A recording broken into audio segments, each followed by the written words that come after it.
Africa commemorates the 60th anniversary of the formation of the Organization of African Unity.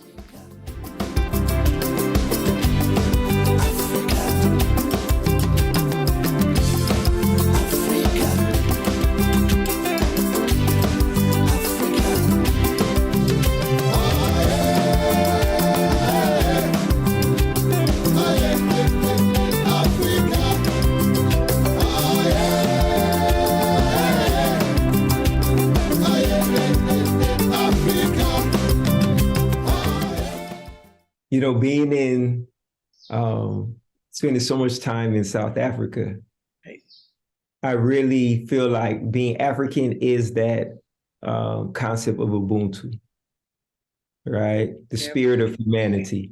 Munu imunu, ivanwana vanu. Yes. And recognizing life and spirit in everyone and everything. Yes. And it's the realizing that everyone and everything is sacred and should be treated as so. Not because you want to get something out of it, but because that's just the cycle that propels us all forward and upward. And also that connection to the land itself. So, and for those who know, you know, you step on the land, there's just a vibration that's there that's different than other places. It's acknowledging that Africa is the source of humanity. It's a recognizing that the culture, there's a reason why our culture and our heritage has been tried. Those have tried to strip it away and claim it as their own. That is the recognition of that power. And to be African is to claim that power and not to just say I have it, but to actually be it and embody it.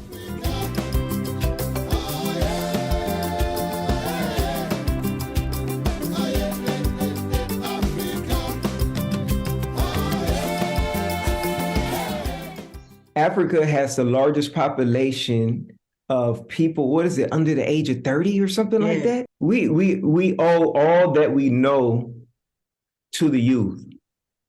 Every success we've had, every challenge that we had, that has to be explained to them, it has to be taught to them so that they know what it is they have to gain and what it is they're up against.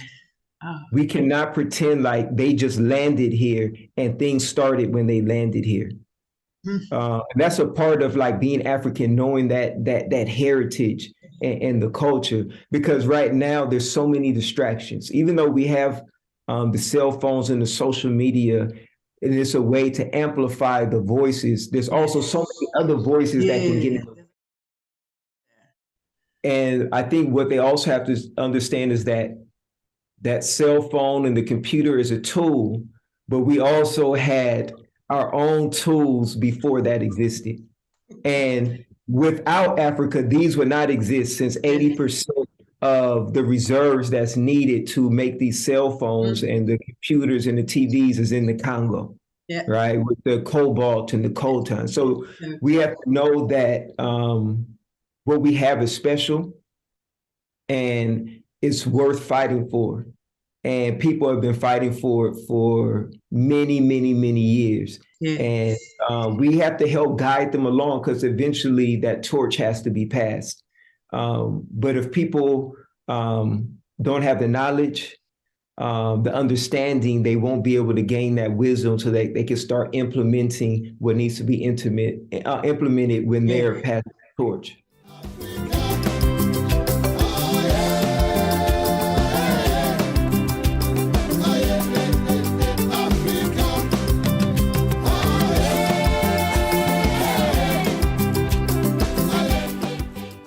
Well, if it's only 11 countries, how many countries are in Africa now? 54, 55? It lets us know, hey, we have to get the message out there. Hopefully these young people who are going to be empowered in a short amount of time will be able to shift the laws and the calendars, to recognize it. Because in many places around the world, here in the United States also, people are just cutting things out of the history books as if it never happened, never existed. You know, just like the boys were doing during apartheid, just making up stuff and throwing out stuff. This is a constant fight and a constant struggle for our humanity to be recognized, for our contribution to be recognized, so that people aren't fooled into thinking that they themselves as Africans, or we ourselves as Africans, are the problem.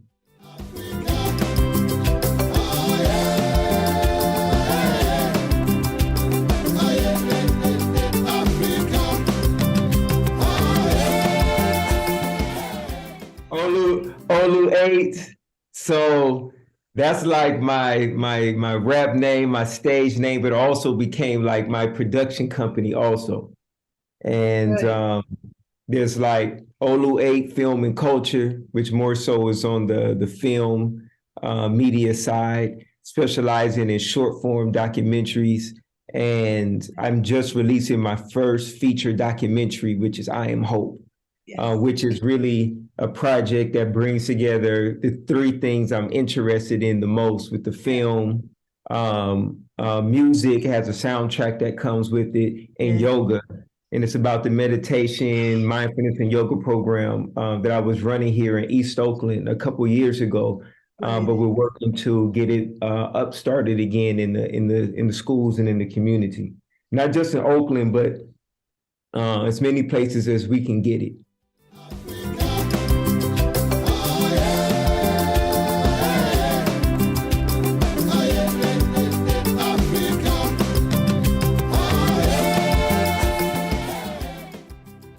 Yes. One of my cousins who just graduated from Oxford out there hooked up a space. And we did a screening out there, had a handful of people, had a good Q&A. I haven't even posted any of that stuff. But it definitely, it went well. And I just did, that was the long form screening, but I just did a short screening last week at a high school at a neighboring city called Hayward. And what I'm also doing is doing like these short 11-minute clips of the film, and then doing mindfulness meditation and affirmation workshops surrounding that particular clip in the film. Right now, it's only available for private screenings and for film festivals. But our goal is to first get the film. I also have a soundtrack and a curriculum that's being built surrounding it. So the immediate goal is to get that licensed inside of the schools, middle schools and high schools, so that teachers there that are willing could learn the curriculum. I'm going to be offering training, and then they implement it in the schools. And we'll create a cohort where the schools and teachers that have decided to implement it in their schools will meet throughout the semester and throughout the year to talk about what's working, what are the challenges, and how we can refine the curriculum. Because a piece of it is that this curriculum is not only based on the film, it's based upon what worked at the particular school that I was working at. So each school is going to have its own set of nuances that are going to work for them, or some things are going to be more challenging. So it's mainly to empower the teachers to do what they can with the curriculum. But also, once they teach the curriculum to the students, the main goal is for the students to take that, embody it, and begin to teach other students.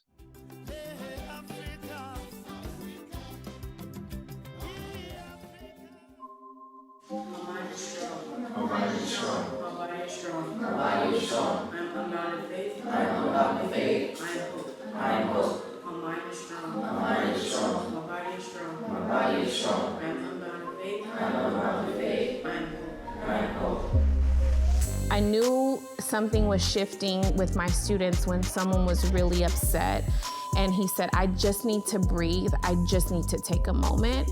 I was like, wow, what if I would have been practicing since I was 12? Like, it's pretty tough to grow up out here.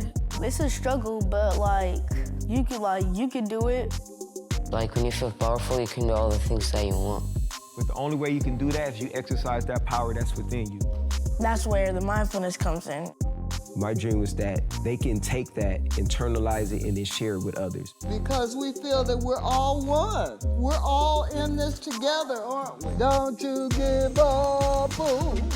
We do those things to free our mind, to emancipate our minds. Here with me, I have 3 of East Oakland's finest. My mind is strong. You say positive things about yourself. My body is strong. Just a smooth, quiet place. I'm about to faith. Just, getting through some type of stuff. I'm hope, I'm hope, I'm hope, I'm hope. Just going up in life. I'm hope, I'm hope, I'm hope, I'm hope. Yeah.